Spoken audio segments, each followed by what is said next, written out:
यस्तो प्रकारको भिडियो बनाउन चाहनुहुन्छ भने डिस्क्रिप्सनमा लिंक छ हेर्न सक्नुहुन्छ।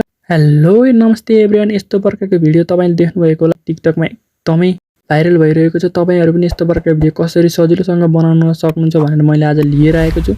यो भिडियोलाई पुरा हेर्नुभयो भने तपाई पनि पक्कै पनि सजिलोसँग बनाउन सिक्ने हुनुहुन्छ। त्यही भएर पहिला पुरा भिडियो हेर्नुस् अनि त्यसपछि बनाउन जानु होला। सुरुमा तपाईलाई प्ले स्टोरमा गएर VPN सर्च गर्नुपर्ने हुन्छ। यसको लागि क्यापकट र VPN भए हुन्छ। VPN सर्च गर्नुस्। VPN सर्च गरेपछि ट्रबल VPN अगाडि नै देख्न सक्नुहुन्छ। लगभग त्यहाँ देख्न सक्नुहुन्छ, नत्र भने तपाईले ट्रबल VPN नै सर्च गर्न सक्नुहुन्छ। मैले चाहिँ डाउनलोड गरिसकेको छु, तपाईले डाउनलोड गरेर ओपन गर्नुस्। धेरैले त VPN डाउनलोड गर्नु भएको होला।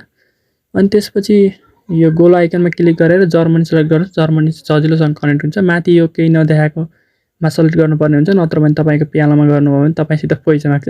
कनेक्ट भइहाल्छ। अनि त्यसपछि एउटा सानो एड देखाउँछ। एड देखाइसकेपछि तपाईले त्यसलाई कट गरिदिनुस्।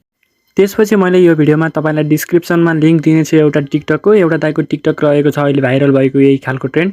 त्यसमा यहाँ लिंकमा क्लिक गर्नुस्। लिंकमा क्लिक गर्नेबित्तिकै तपाईले यस्तो प्रकारको इन्टरफेस देखाउँछ। यहाँ हेर्न सक्नुहुन्छ। तपाईले माथि ओपन एपमा क्लिक गर्नुपर्ने हुन्छ अनि तपाईलाई डाइरेक्ट टिकटकमा लिएर जान्छ र यो त्यो भिडियो देखाउँछ। त्यो भिडियो देखाइसकेपछि तपाईले त्यहाँ देख्न सक्नुहुन्छ क्यापकट एडिटिङ मोड इजी भनेर लेखेको छ। त्यसमा क्लिक गर्नुस्। त्यसपछि युज टेम्पलेट इन क्यापकटमा क्लिक गरिहाल्नुपर्ने हुन्छ अनि यस्तो प्रकारको टेम्पलेट देखाउँछ तपाईले। नत्र भने त्यहाँ क्लिक गरिहाल्नु भएन भने चाहिँ टेम्पलेट देखाउँदैन। युज टेम्पलेटमा क्लिक गर्नुस्। त्यसपछि तपाईले अब एउटा फोटोको आवश्यक पर्छ। एउटा फोटो भए हुन्छ यो टेम्पलेटमा यो भिडियो बनाउनलाई। एउटा फोटो सेलेक्ट गर्नुस्। दुई ठाउँमा उस हुन्छ आफै। अनि त्यहाँ हेर्न सक्नुहुन्छ आफै भिडियो बनेर रेडी भइसकेको छ। अब भने हामीले डाइरेक्ट एक्सपोर्ट गर्दा हुन्छ। एक्सपोर्टमा क्लिक गर्नुहोस्। एक्सपोर्टमा क्लिक गरिसकेपछि एक्सपोर्ट विदाउट वाटरमार्कमा क्लिक गर्नुपर्ने हुन्छ।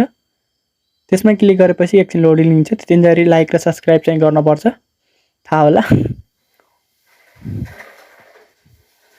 हेर्न सक्नुहुन्छ टिकटकमा आफै लिएर जान्छ।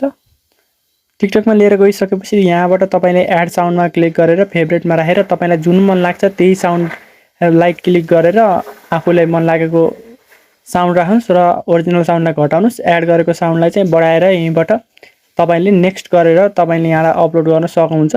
आजलाई भने भिडियो यति नै थियो। कस्तो लाग्यो? मन परेको भए लाइक गरेर हाम्रो च्यानललाई सब्स्क्राइब गर्न नबिर्सिनु होला।